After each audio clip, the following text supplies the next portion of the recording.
श्रीमाता श्रीमहाराज्ञी श्रीमत्सिंहासनेश्वरी चिदग्निकुण्डसम्भूता देवकार्यसमुद्यता उद्यद्भानुसहस्राभा चतुर्बाहुसमन्विता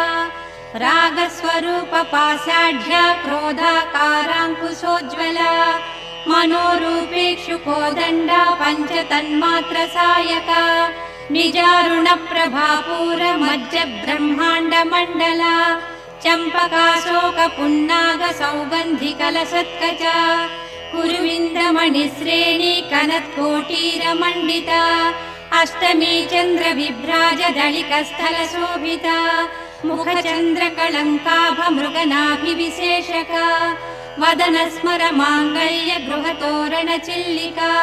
वक्त्रलक्ष्मी परिवाह चलन्मीनाभलोचना नवचम्पकपुष्पाभनासा